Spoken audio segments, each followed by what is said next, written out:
सभी विद्यार्थियों को नमस्कार। अपने इस YouTube चैनल पर आपका स्वागत है, अभिनंदन।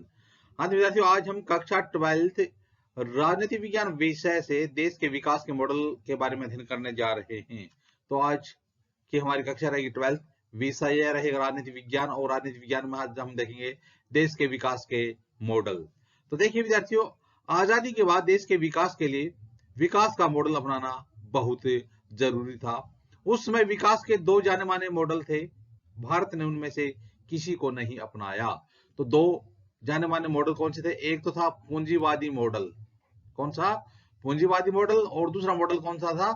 समाजवादी मॉडल। ये दोनों मॉडल उसमें प्रचलित थे। तो हमने इन दोनों मॉडलों में से किसी भी मॉडल को नहीं अपनाया। क्यों नहीं अपनाया? क्योंकि देखिए, यह कौन सा मॉडल है? पूंजीवादी मॉडल। तो पूंजीवादी मॉडल है, इसमें विकास का काम पूर्णतया निजी क्षेत्र के भरोसे होता है। पूंजीवादी मॉडल को हमने क्यों नहीं अपनाया?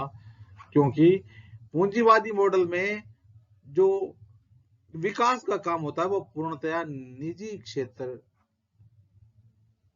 के भरोसे होता है, इसलिए हमने पूंजीवादी मॉडल को भी नहीं अपनाया। तो इसलिए हमने क्या किया कि पूंजीवादी मॉडल को नकार दिया। दूसरा मॉडल प्रचलित था, वो था समाजवादी मॉडल। तो समाजवादी मॉडल में क्या होता है कि इस मॉडल में निजी संपत्ति को खत्म कर दिया जाता है। दूसरा कौन सा है? समाजवादी मॉडल। यानी जो पूंजीवादी मॉडल होता है ना, इसमें तो जो विकास का काम पूर्णतः निजी क्षेत्र के भरोसे होता है, और जो समाजवादी मॉडल होता है, इस मॉडल में निजी संपत्ति को खत्म कर दिया जाता है और हर तरह के उत्पादन पर राज्य का नियंत्रण होता है। किसका नियंत्रण होता है? राज्य का नियंत्रण। इसलिए हमने पूंजीवादी मॉडल को भी नहीं अपनाया और एक समाजवादी मॉडल को भी नहीं अपनाया। तो हमने कौन सा मॉडल अपनाया? मिश्रित मॉडल को अपनाया। कौन सा? मिश्रित मॉडल को अपनाया। इस मॉडल में दोनों ही मॉडल की कुछ एक बातों को शामिल कर लिया जाता है और देश में मिले जुले मॉडल के रूप में इसे अपनाया जाता है। तो इस प्रकार से मिश्रित जो मॉडल था, इस मॉडल में दोनों ही मॉडल की कुछ एक बातें तो उनको शामिल कर लिया गया और अपने देश में मिले जुले रूप में इसे लागू किया गया। कौन से को? मिश्रित जो मॉडल है, इसको हमने अपनाया, क्योंकि इसमें कुछ एक बातें वो पूंजीवादी मॉडल की और कुछ एक समाजवादी मॉडल की बातें हैं वो इसमें शामिल कर ली जाती हैं। इसी कारण भारतीय अर्थव्यवस्था को मिश्रित अर्थव्यवस्था कहा जाता है। इसलिए भारतीय जो अर्थव्यवस्था उसको क्या कहा जाता है?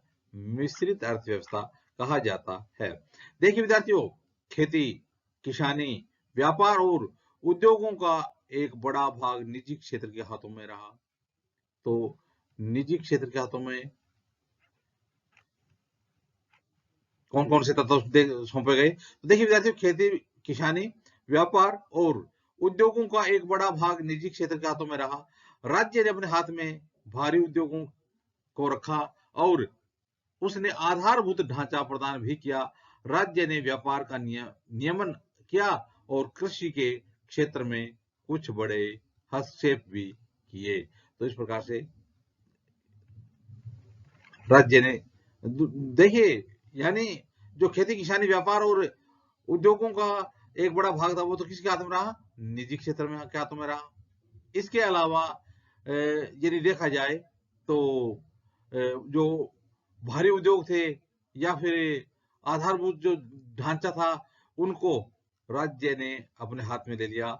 तो इस प्रकार से राज्य ने व्यापार का नियमन किया और कृषि के क्षेत्र में कुछ बड़े हस्तक्षेप किए। इस प्रकार से हमने मिश्रित जो विकास का मिश्रित मॉडल था उसको महत्व दिया।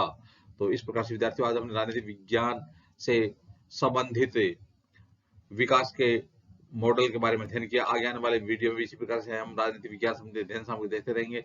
आप भी अपने इस YouTube चैनल के साथ बने रहिए। वीडियो देखने के लिए धन्यवाद।